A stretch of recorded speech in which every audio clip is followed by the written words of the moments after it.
The rat visits the dump regularly and has access to old magazines. He can tear out bits of advertisements and bring them up here to the barn cellar so that Charlotte can have something to copy.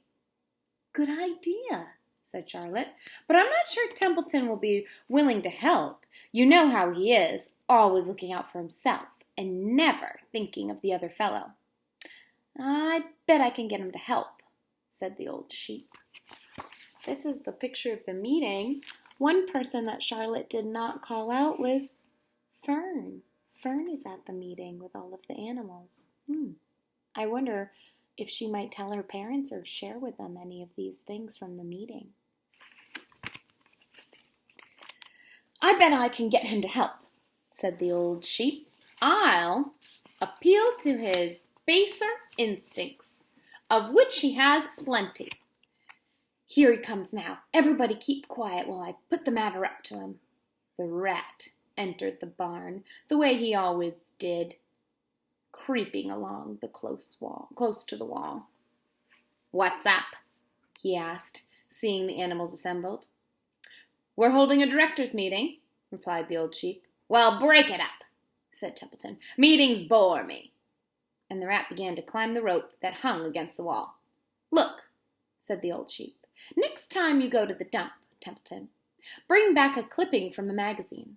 Charlotte needs new ideas so she can write messages in her web and save Wilbur's life. Let him die, said the rat. I should worry. You'll worry all right. When on a 0 morning next January, when Wilbur is dead and nobody comes down here with a nice pail of warm slops to pour into the trough. Wilbur's leftover food is your chief source of supply, Templeton. You know that. Wilbur's food is your food. Therefore, Wilbur's destiny and your destiny are closely linked. If Wilbur is killed and his trough stands empty day after day, you'll grow so thin we can look right through your stomach and see objects on the other side. Templeton's whiskers quivered. Maybe you're right, he said gruffly. I'm making a trip to the dump tomorrow afternoon. I'll bring back a magazine clipping if I can find one. Thanks, said Charlotte. The meeting is now adjourned. I have a busy evening ahead of me. I've got to tear apart my web apart and write terrific. Wilbur blushed.